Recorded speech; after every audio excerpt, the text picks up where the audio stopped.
Aloha, everybody, and welcome to Coffee with the Coach. This is our 76th edition of Coffee with the Coach, and we've got a real treat for you today because we have a special guest.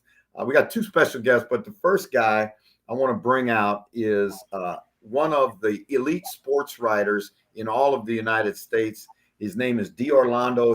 D is a veteran sports writer, has been working at the Atlanta Journal-Constitution, covering the Falcons since 2005. So he's been through a few regimes in Atlanta, and really a guy that's locked in and tuned in to what's happening, not only with Falcons, but all Atlanta sports. But he's going to talk some Falcons with us today. D, welcome to the show. Hey, Coach, thanks for having me. Glad to come on the show and looking forward to chatting with you today. Now, you were in London a few weeks ago, I understand. Yes, I was. Coach Jeff was over there for the Falcons win against the Jets, and totally enjoyed the atmosphere at the Hotspur Stadium. It was good to, my second trip over, and good to see the American football has some room over there in London.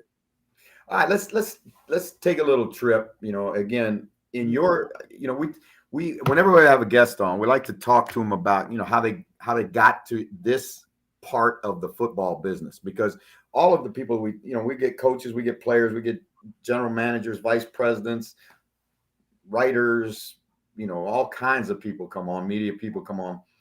D, how did it start with you that you got into sports writing? Well, I played as a youth, and got into college and couldn't play anymore. Played in high school. But wanted to stay around the game. Started working at the newspaper in college and announcing the games at Howard University. And I was a public address announcer there, and writing the stories for the student newspaper, and just trying to make some money in college.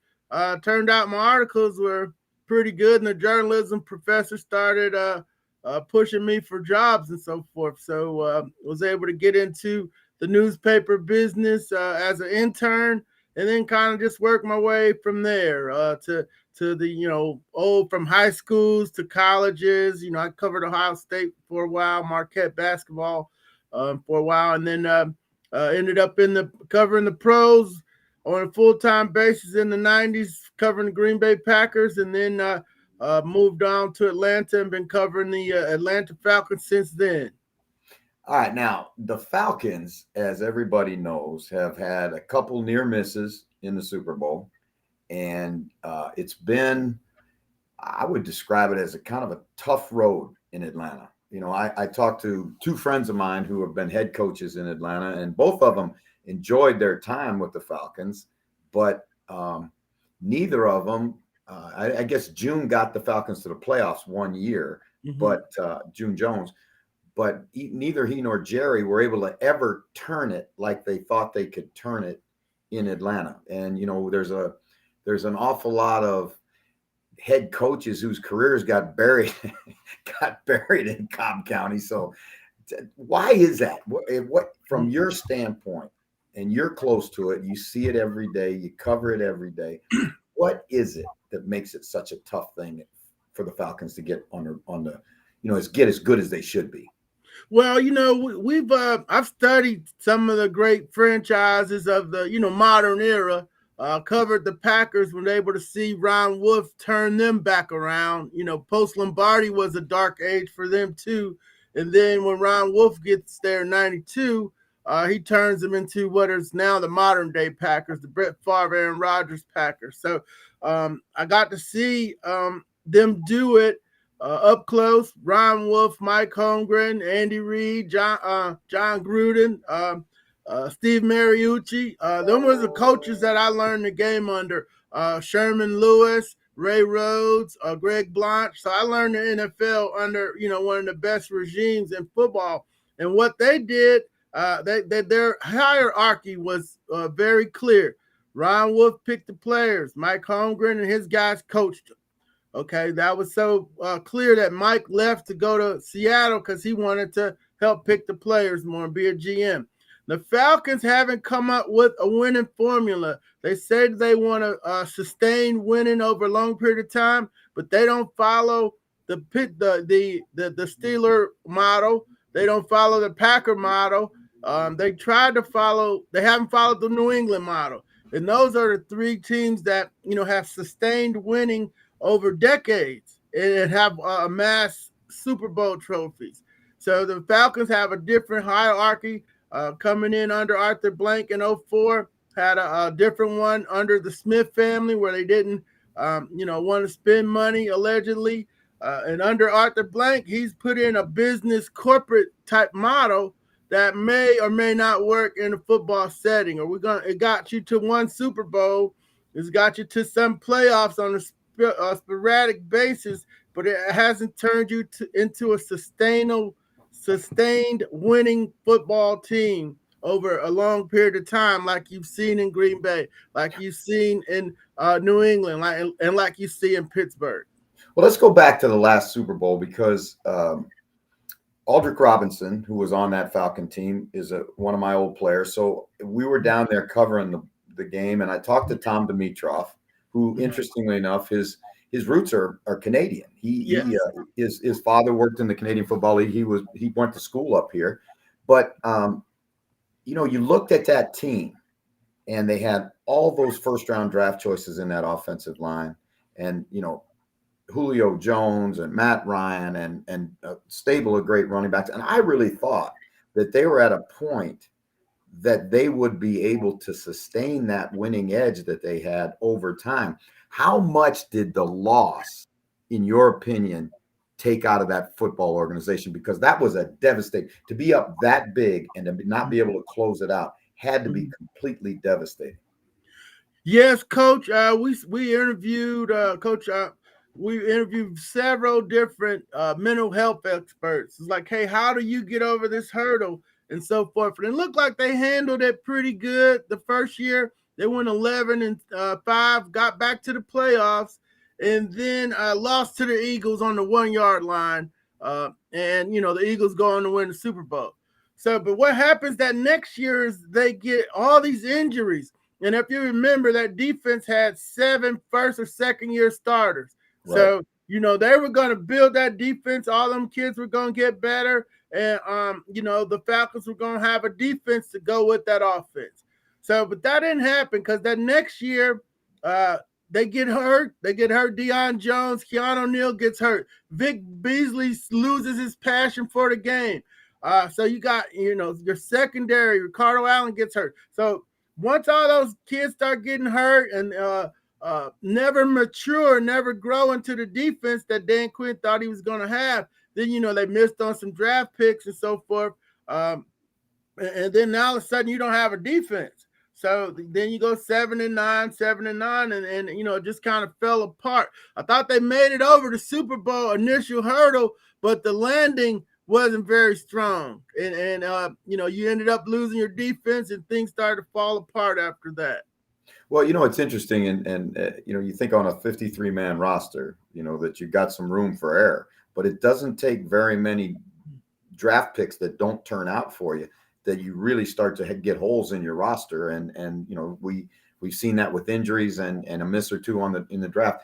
One guy, though, that I think, that they, I think his history in Atlanta, I think Falcon fans and NFL fans, when he's done, I think Matt Ryan, people will look back and say, maybe we didn't give him the respect he deserved, because I think he's really a fine quarterback. But when you talk about the top 5-8 quarterbacks in the league, that's not a name that comes right to your tip of your tongue. Yeah, and I think it's he got off to a great start. I've been here for the whole time. Might have missed 2 games, for some personal reasons, but I've been there for every game. And he's a 6-time Pro Bowler, MVP of the league in 2016. And if you protect Matt Ryan, you're going to have a chance to win the game because he learned how to read defenses. He knows how to throw the ball. And, he might not be the best runner, but he doesn't need to run. You need to protect him, and he can move around and throw it. He's on par, Coach, with Phillip Rivers. Threw for a lot of yards in San Diego, got him in the playoffs sporadically, but never competed for the title. Matt made it to the Super Bowl. Now, if he can somehow get this new team back to the Super Bowl, he needs to win it. and then that will solidify him nationally as one of the great quarterbacks of his time. He's already the best quarterback to ever play for the Atlanta Falcons. He's broken all of Steve Barkowski's records.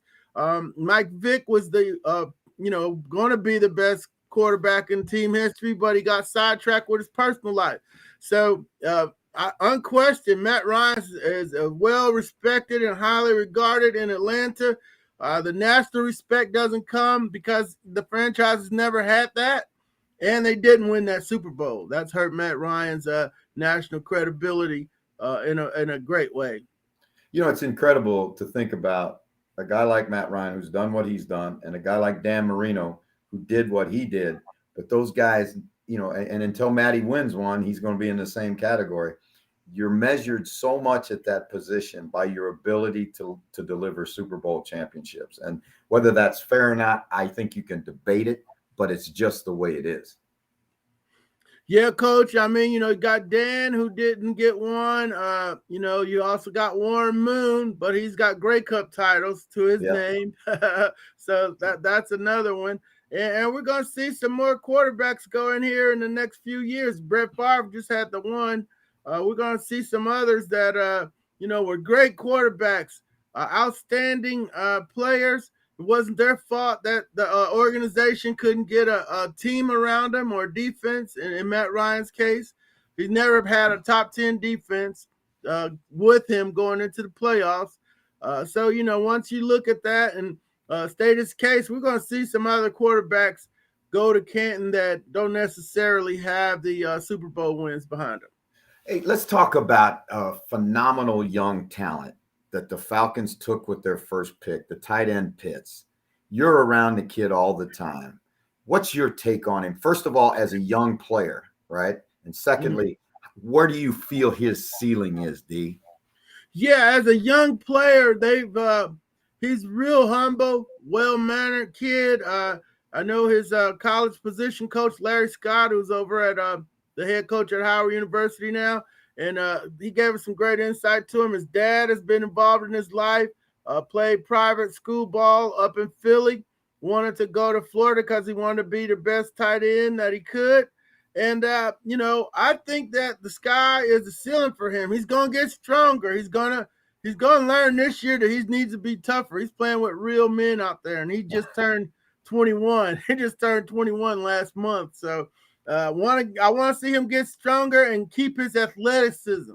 If he can do that, the sky is the ceiling for this young man. He's got great hands, great route running ability. He's going to be difficult to guard and defend. And, they're going to ask him to do a little bit of inline blocking as he gets a little bit older and stronger.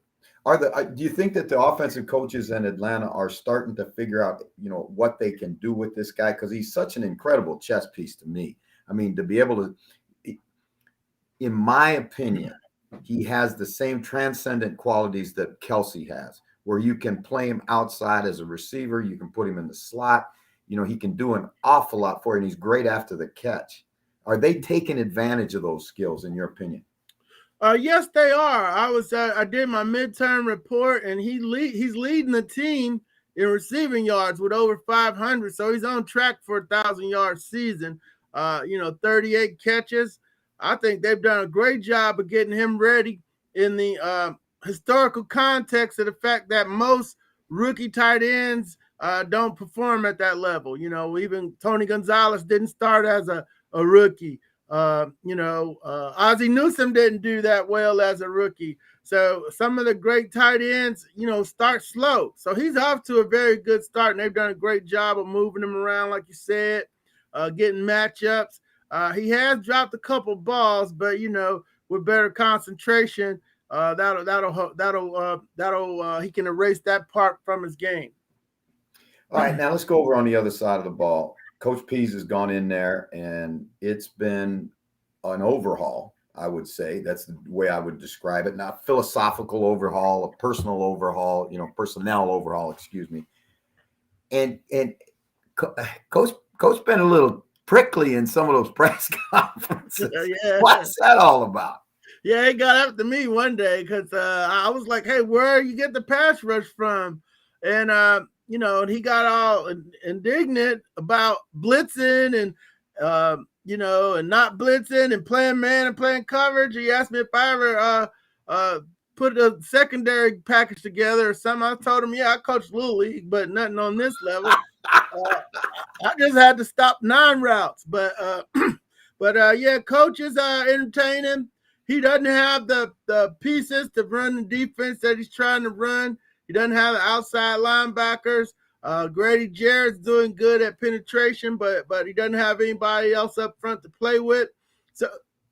So they can't stay in the they can't attack out of that 3-4 front like he wants to because his man-to-man coverage guys can't stay in coverage long enough.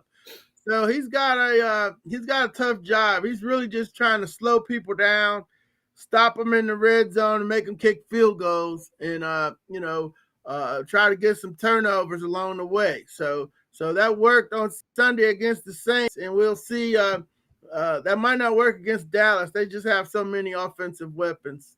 Well, let's talk about that because I think you haven't been in Atlanta for as long as you've been in Atlanta. Know that there are very few rivalries in the National Football League that are maybe more deep rooted in the program than the Saints and the Falcons is. I mean, that is a big rivalry game.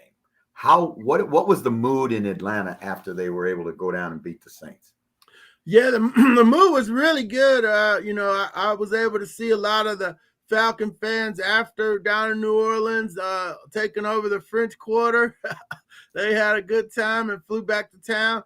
And it's been such a great time around Atlanta with the Braves winning, having their parade last week, Georgia being ranked #1. And so it was kind of fitting that the Falcons kept that going with a big win in the last minute over their arch rival. So the fans were elated, and that kind of got their attention back to the Falcons here that, hey, they're going to be a factor here in the future, maybe not this year, but they're back to 500 and back trying to earn their respect around the National Football League. All right, D, Arthur Blank is getting up there in age now, right? And, he's made a statement previously that he wants to win a Super Bowl before he leaves his post as the head of the Falcons. If he hired you tomorrow to come in there as the director of football operations or the general manager or whatever, where does this team need to improve itself the most in the draft and free agency to become a legitimate contender in a very tough division? Yeah, Coach, the main thing I would do is find the best offensive and defensive line scouts in America and go find me some hogs, some guys that can move people out of the way, some guys who can get to the quarterback and stop the run at the same time, because this game is won in the trenches. The former regime did a very poor job of drafting offensive linemen and couldn't get the pass rusher thing right. They just tried. They just kept trying and couldn't do it. So that's what I would do. I get the best scouts in America for the offensive and defensive line because I think I could find the rest of it. But I want to win up front. I want to punch you in the mouth. I want to throw your quarterback around the stadium. So that's the kind of mode of a team I want to have. Hey, wait a second. You sound like I'm talking to Jerry Glanville right now. Oh, yeah, I've talked to Glanville a lot of times. Yeah, so I probably did channel some Jerry right there because he wants that quarterback thrown around. No doubt about it. We'll talk about the grits blitz and his old defenses, and he gets fired up. I ran into him in Orlando in a casino a while back. But, yeah, love talking to Coach Glanville whenever I used to get the chance. You know what? Jerry's an all-time classic. And he told me something that I didn't realize, that the Grits Blitz, that 1978 Falcon defense, holds the all-time record in the National Football League in the modern era for fewest points given up in a season. And people don't think about that. You hear about the 85 Bears and the Ravens and all the Doomsday and the Pittsburgh Steel Curtain and all of that. But nobody talks about that Falcon team that was so great. Yeah, that's one of the things the franchise got right early on was that Grits Blitz defense. And yeah, when the Ravens won, they got a little bit of notoriety. Not so much at 85 with the Bears, but I think theirs was a 14-game season back in the day as opposed to the 16-game season. But yeah, that's one of the great defenses of all time. All right, now, having known the Falcons as well as you do, and as long as you have, and as tuned in as you are to that franchise, normally we at the last thing we do with our guests is we play a little word association, right?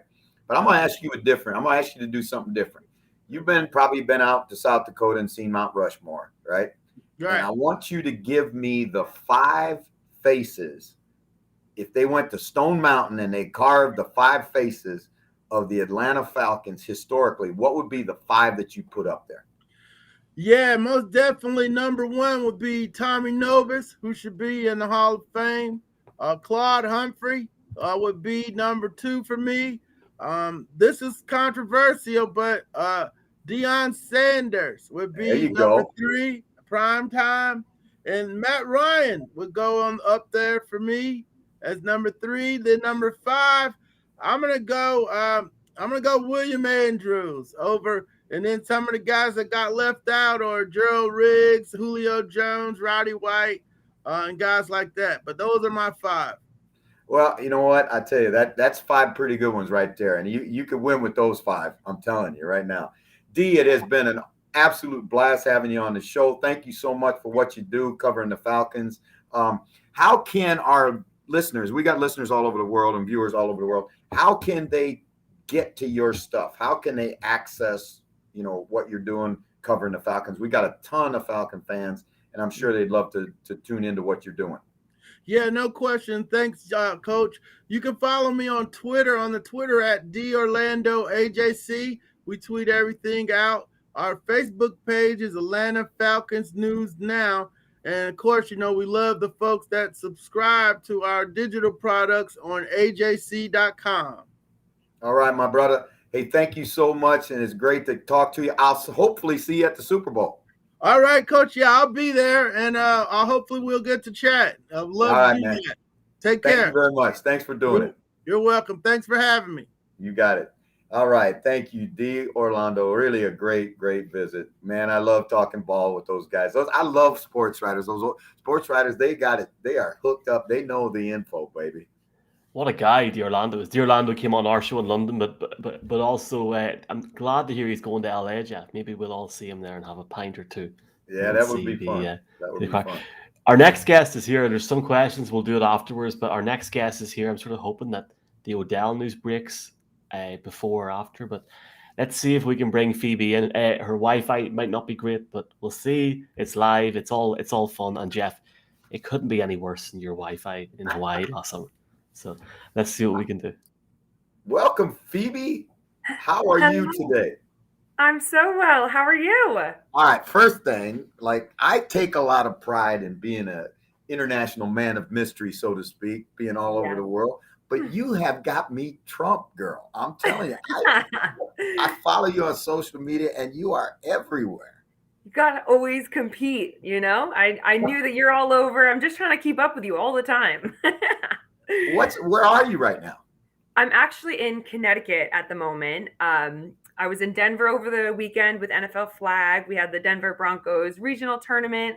And then this weekend, I'm actually going to go to the Vandy, Kentucky game down in Nashville. So some more football in my life. And by the way, congratulations. You guys are going to the playoffs. Yes, we are. Yes, I'll give him my Jim Moore. Playoffs. Hey, tell us how the experience coaching in Germany was. Oh, man. It was so cool. It was, what an opportunity, first off, to live in a foreign country and get to do something you love like that, right? I knew going into it that it was going to be a challenge in a lot of ways, because on defense alone, I had people who were German, from Switzerland, Belgium, France, Poland, Finland. It was wild, the different languages, but it really made me have to evaluate how I actually talk to the guys and how I get information across, which was something I was looking forward to. I mean, one guy on D line, I knew he was German, but he kept being like, yes, yes. And I was like, all right, he's understanding what I'm saying. This man did not speak a lick of English. Not a bit. Not a lip at all. But he did always come to practice with a trunk full of beer. So he was in the team for life. Hey, I'm going to tell you, fans that are watching this, that Phoebe, who has had an opportunity to coach at the National Football League level as a tight end coach with the Buffalo Bills, and I have been around her on the field, and she is really, really an outstanding coach. And her gender has absolutely nothing to do with it, because I think this is one of the things. You're a trailblazer in this business, a trailblazer in the world, and I'm so proud of what you've done. And I think about, because I had a daughter, and I think about, when my daughter was young and she was an athlete, and there was no place to go. And she ended up going, she went as an athlete to Purdue and went into a study of dietetics because she wanted to work for a team. And that was about the only way, was to be on the medical side or on the nutrition side. But you've broken that barrier down. How does that feel? Do you think about that ever? What exactly you're doing? Definitely. And I guess before you even get to that level, I mean, people like yourself, Jeff, right? Like, I am on the shoulder of giants like yourself. And a lot of us women wouldn't be where we got to, or where we're going, without men in our lives, or people in your positions who don't see the gender, right? Who just think this is someone who's really good at a job, and I think they can influence and have a really big impact in the football world, right? Or whatever part or what sport they're working in. And I think, sometimes we overlook that. I think there's too much sometimes where we're saying, oh, it's a man's world, it's a man's world. Well, there's nothing wrong with, saying it's a man's world, but also acknowledging there are some incredible men like yourself who are out there doing awesome things for us women. And so we're grateful to you guys to bring us into that space, because that's not an easy thing to do, right? That's going against the grain and going against what you've ever kind of grown up and worked within. So just not like I'm trying to represent the entire female community, but genuinely, thank you so much to you and others like yourself who do so much to give us an opportunity and help to, let us flourish, really. So, All right. yeah, thank you. Are you still playing? I know you're competitive, and you're doing, like, this is one of the things I said. That's why I love following you so much on social media, because I'm learning about sports I never even heard about that you're involved in.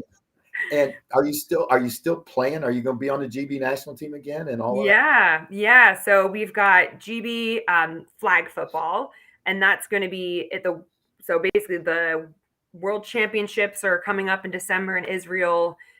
Then we'll have the World Games in Alabama next summer, which will be incredible. We also, I'm very fortunate to captain the women's contact team, and we've got the World Championships next summer with that as well. And then also captaining England Kabaddi, which is that crazy game that you see me play. And that's just, I mean, that's a blast. And you get to travel to unbelievable places in the world and meet amazing humans from all different backgrounds. Like, I feel so fortunate. Now, I know I can't play forever, but if I can do both at the moment, why not take advantage of it? Absolutely. And that's the same thing I tell our players all the time. It's such a small window in your life. You better, enjoy every second of it and prolong it as long as you possibly can. Want to ask you a question. Obviously, you're very close to the Bills, right? Yeah. You have a much, much better appreciation for that organization and Coach McDermott and what he's trying to build. He and Brandon Beane are building, along with the Pagulas in Buffalo. Stubbed their toe in a mighty way last week, right? Yes. Now, for fans, sometimes we don't understand, or unless you're intimately involved in the game, just how good every professional football team is, right? Yeah. I mean, they say any good a given Sunday, and it was true last week when they lost to Jacksonville. What's your take on what Sean's message will be and how he'll handle this with his football team? I think really it's, I think he knows that Josh is going to be feeling so much pressure right now. And that's who he knows that he's going to have to nurture through this. Now, Josh hasn't had one of those games in a few years, essentially. I mean, he's been doing really well. He's been progressing. I mean, you and I know that there is no, you might be getting bitter, but you're only a little bit of a part on the mountain. And I think, we're allowed to have these drops, and players like these NFL players are still human. So, I still think there was the effort there, but they were not themselves. And I think what probably is going to be most disappointing for him is, I know he's a really big believer, from Andy Reid, that going into bye week, you win the game. Coming out of the bye week, you win a game. And, I think what he's going to be messaging back to him is, we didn't do the right thing during that time off. Like, we didn't take advantage of that time. And I think that's going to be the emphasis there, is we didn't pay attention to the details, and we beat ourselves in that. It wasn't anything that Jacksonville did. It was us. And how do we now go forward? You almost have to bring it in and give them less freedom. We've talked before about how Coach McDermott says, these are your boundaries, and you can do whatever you'd like within these boundaries, within this fence line, but don't go outside of that. And for me, he might just bring that fence line in a little bit more. Okay. Now, obviously, it's so good to have you here. Are you going to be back in London anytime soon? Am I going to get to see you on overtime? Are we going to do an overtime or two together? Yeah, I hope so. I can't wait to have you back. And you're looking very well, by the way. You look like you've lost some weight. You got that tan going. I know. And we'll see each other in real life on overtime. I mean, Hannah and Josh are missing you big time. So they can't wait. I'll tell you what, that is such a great show. Like, it blew me away last year when I had no idea what I was walking into, right? And then we sat there on the couch that first time, and I thought, man, this is really a great show. And I'm sure it's continued to head in that direction. Before I let you go, we play this little game all the time when we have guests on, and you're not exempt from having to do it. Right? So we play a little word association game, right? Uh-oh. And I'm gonna say something I'm give you a name or a situation or whatever, and I want you to tell me the first thing that pops into your mind. Okay. I'm terrible at these games. I'm preempting that. I may stump you with the first one, but I may not. Babe Diedrichson Zaharias. Oh man. Baller? Can I go with that? Yes, you can. That's actually a very timely and topical, explanation. That's a great word, I tell you, because she truly was a phenomenal.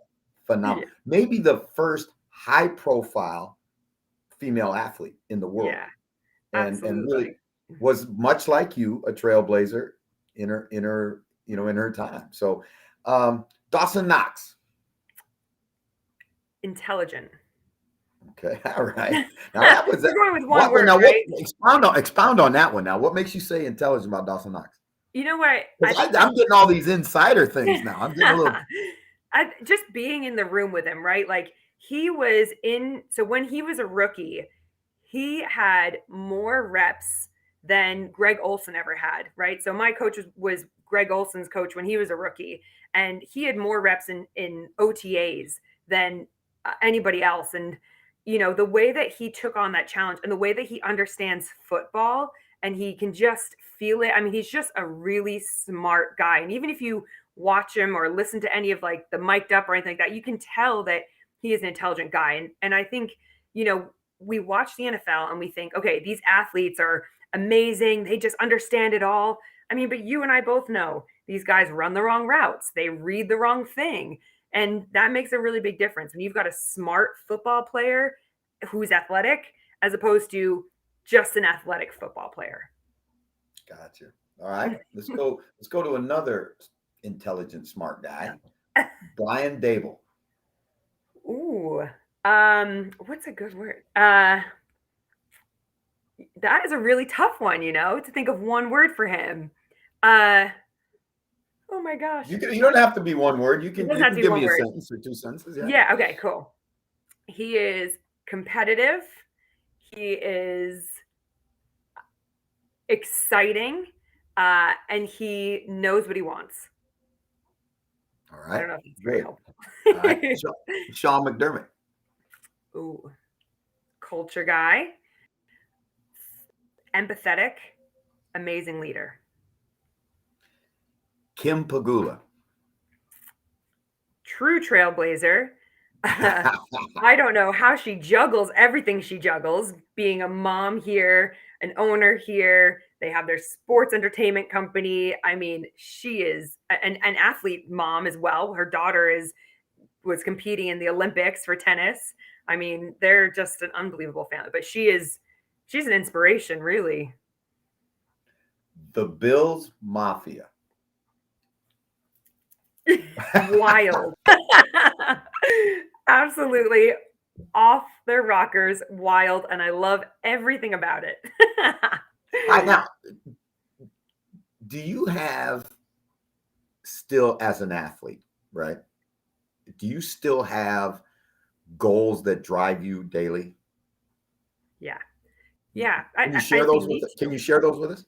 Absolutely. I think you need to. I mean, to every detail of what you're working at, whether even as a coach, right? So for me, I want to, for example, right? I go to the gym and I love going to the gym. I feel good about it. But when I'm at the gym, I actually am thinking I am going to be the best linebacker at my position. I am out lifting, I am out working, out running. Like I'll be on the treadmill, which I hate, to be clear, and I'll be thinking, okay, like literally imagining and visualizing plays in my head as a linebacker. But for me, I definitely want to place in the like top 2 for the world championships for contact football. Within flag, I want to finish in the top 8 because we want to compete in the world games. And I know that we can do that. And I think it's really important to have goals because otherwise, as most of us know, especially these past few years, it's really easy to just kind of lay back and think, oh, I'll go there tomorrow. I'll do that tomorrow. But when you really think I've got people who are relying on me, who are waiting for me to be that example, it really pushes you. And I feel fortunate that I have that. I'm fortunate I've got so many great people and teammates in my life, and it makes me want to be the best version of myself. Well, I think certainly the GB national team has picked the right captain when they picked you, because that's exactly, if I could have written a speech for what you would say you would want your captain to be like, it would be exactly like that, Phoebe. I think that's awesome. Girl, it has been a pleasure as always having you with us. And I'm sure our paths are going to cross soon, and that we'll have a chance to talk some more ball. Always a blast having you on the show. And again, how can people who want to know more about what you're doing and where you're going, and the like, this girl's she's an equestrian person over here. She's got football, and she's got, what is that sport again? I saw that crazy thing you guys Kabaddi. Kabaddi. Now Kabaddi. Check out Kabaddi because it's like crazy. Mm-hmm. But how can people tune into you, Phoebe? Follow me on Instagram or Twitter or Facebook. It's all Phoebe Schechter or Phoebe S _PT. And then otherwise, the UK Jukes, we try and document as much as we possibly can. But honestly, if there's ever anything I can do for anyone, please feel free to reach out. This is all of us worldwide trying to grow the game, whether it's fans or players or coaches. I know, Jeff does an amazing job of that. So if we can help anybody, please reach out. But I think it doesn't matter if you're a young boy or a young girl, but if you're an athlete and you have aspirations in this game, follow Phoebe, because she's going to show you, she embodies what it's like to be a champion and to be a winner. Thank you so much for your kind words. You're amazing. You're amazing. And I can't wait to see you in London. All right. Well, it ain't going to be long. I hope I got a championship ring on when I come over there, but Phoebe's always good. Take care. Miss you. And we'll see you down the road. Thank you so much. All right. Aloha. Aloha. That is Phoebe Schechter, one of the really fine people in this business, and a great coach, a great player still. And one of the most, if there was a, how they have the most interesting man in the world, that Dos Equis commercial, Phoebe would do that. If there was the most interesting woman in the world, I'm picking Phoebe. Phoebe's awesome. Phoebe came on our show in London as well, and just to take the time to speak to us, and even, I guess, taking the time to speak to you tonight, Jeff. Everyone's just so busy. It's It's always great to hear Phoebe's news, and she's obviously flying. She's on NFL overtime there in Sky the last few weeks, and yeah, it's been. I just actually just tweeted there. It's hard to believe London's a month ago already, but great to hear from Phoebe. And Jeff, I'm sort of hoping that you're going to get a bit of breaking news before the show goes off, but it's not going to happen. Can I just publicly say congratulations? I watched the game until mid fourth quarter, and I went to bed because you won the game. It was over then. I didn't want to text you and be like, the game's over. But you guys are flying, and obviously in the playoffs now. And when do the playoffs start? 2 weeks? 2 weeks. We got 2 games left to play in the regular season. We play Toronto, which is a huge game this weekend because it'll be for first place in the East. You really want to win the East because if you win the East, you get a bye in the first round in the playoffs. Now, we're guaranteed a playoff spot, but the seeding in the playoffs will be, it's going to come down to probably the last week of the season. We need to go up to Toronto and play well and beat them. They've beaten us 2 out of the last 3. And, again, it's going to be a great environment, going to be a great game. And I think it's going to be Friday night. So you'll probably have it on BT Sport if you want to watch it. They're extremely good. They got Shane Ray, who you might remember was is he up in the CFL now? Yeah, first round draft pick. He's playing for them now, and Coney Ely, who was another high round draft pick of Carolina, he's playing for them. They've got a great football team, and we're going to have to play our best to win. BT Sport 3, early Saturday morning, 12:30, Hamilton at Toronto. Looking forward to it, Jeff. I'll try and watch it live. But that was a great thing last week before everybody in North America changed their clocks. It was a dream. 4 hours time difference, like just sitting watching it. It was nice for that bit of time that it was that way. Hey, what do we got? I saw Fred Flunk is still licking his wounds from that whooping at the down. I'm telling you, the Cowboys, as soon as I say that the Cowboys are for real, they go out and lay an egg. It's like I'm like the kiss of death for them. Man, I couldn't see that coming a mile off. I couldn't see. I was stunned. And apparently, from talking to boys at the game on Sunday, big Broncos fans, they were saying it was like a home game. Like it was nuts. Fred Flunk was saying, obviously, high Flunk, he said Dallas killed him on Sunday. He was saying there, Jeff, are the Raiders 1 or 2 steps away from self-combustion? The Raiders have had a brutal couple of weeks, losing in New York as well last weekend. And we have a few questions on Twitter as well. I'll read them out after. But the Raiders, Jeff, is a crazy situation. I think the Raiders are, what the Raiders are. They're a team that's a good football team that can play down to their competition like a lot of teams can. You have to understand, I think it's important people really appreciate the fact that every professional football player is a good player, right? These are the 2,000 or 2,500 best players in the world. And it doesn't take much, not being tuned in, not being ready to play, a bounce of the ball, an official's call, and then all of a sudden you look around and it's 9-6. Jacksonville beats Buffalo. The Raiders go to New York and get beat. The Broncos win. The Cowboys get beat. I mean, and you look down and it's all around the league. I mean, the Ravens have to go to overtime to beat Minnesota at home. I mean, it's crazy. But it's exactly what the league wants. And I think it's great for the fans. It's hard. It makes it hard to pick games, but I tell you what, it is what I think people want to see. Everybody wants a chance to win. Yes, sir. Your man Nick Ferguson's asking questions. He's saying, so what's been the key to the Ticats' success this season? Shane played for us here in Denver. There you go. Nick Ferguson checking in. Nick is checking in. Nick is he's been banging that drum out there in Denver. And, he, as an ex-player, I understand where he's coming from because he played for the Broncos at a time when the Broncos were one of the most, highly esteemed franchises in the National Football League, where they expected to be in the playoffs. They expected to make Super Bowl runs. They expected to play great every Sunday. And they've kind of lost that, they've lost that luster a little bit. Now, obviously, this past weekend was a huge win for the Broncos. I mean, a huge win. And it could be a catapult win for them because they're not out of that division yet. There's a lot of football left to be played in the second half of the season. We've got a question here from Stephen. Where is Odell Beckham going to land up? I really hope. Like, he cleared waivers at 9 p.m. our time, Jeff, 4 p.m. Eastern. Any thoughts on that, or do you think he'd go to a contender even? Well, I think he wants to go to a contender. He said he wants to go to a contender. You look at places where they need help at receiver. New England is one that you would tick that right off the top. Green Bay would be another one. You can tick that right off the top. Those are both contenders. Obviously, the Rams, but I don't know if the Rams could afford that, inside the cap. Seattle would be another team that obviously would welcome another offensive threat to go with what they have. It's a little bit of, it's an interesting one.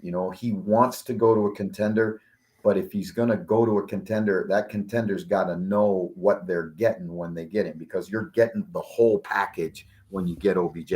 Now, again, he has not been that difference maker for whatever reason in the last couple years. Doesn't mean he's over the hill. I'm not saying that. What I'm saying is what you're getting is not the guy that we remember in New York. Now, is he still got elite talent? I believe so. And how you've got to be comfortable with your locker room when you bring him into your locker room. Do you have a strong enough locker room to weather that? And again, I think it's interesting. There's a lot of people that would love to have a guy as talented as he is. Last question here is from Alan O'Grady. I'm presuming Alan, Jeff, is in Ireland. I'm just going to presume with his surname. No running game. There's no running game in Miami. Is an elite coach needed? What do you think? Well, I think what's happening in Miami is really, it's really tough to watch, because here they go get 10 wins last year. The expectations through the roof. Everybody's saying that they're going to challenge the Bills for the Eastern Division Championship. For whatever reason, even in the offseason, there was this current of negative energy around Tua and his ability to be the franchise quarterback. Then they had the injury situation. They lost a lot of players in free agency. When you lose guys, and you look at how Grugier Hill has played in Houston, and Kyle Van Noy has played in New England. I mean, those are big losses, right? And they had the holdout DB at the start. There's just been so much circulating around this team, and you got another. You go through another offensive coordinator, and I think it's all kind of caught up to him now. I don't know if Flores can weather the storm. That's going to be interesting to see. But certainly, Tua's on the hot seat. Flores is on the hot seat. All that speculation around, what was going on with Deshaun Watson didn't help. There's just so much outside noise. And, let's be honest. I think because of their location and where they're at, and, the South Florida, it's you're not in Green Bay. You're not in a place where you're insulated from a lot of things. You're right in the heart of it. And there's a lot of distractions in that town. So, it has some challenges, and, the challenges have caught up to the Dolphins this year. Really, frankly, I don't want to see Flores lose his job. I think he's a good football coach. And I'd like to see them dig in and say, no, we're committed to the direction we're going. Now, Mr. Ross is well into his 70s or 80s. So again, he may say, now my clock is ticking. I'm making moves right now. We'll see. Alan replied saying yes, so he must be a very happy man right now, Jeff. That's all the questions I have at the minute. You're on BT Sport there Saturday morning, 12:30 a.m. Ticat Nation all around the world be rising up, because we need to do it.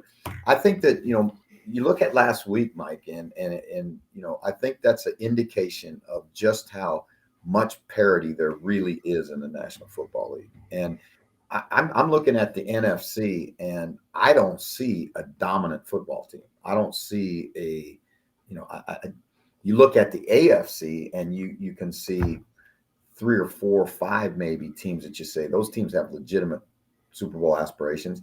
I think it's going to be kind of a last man standing in the NFC.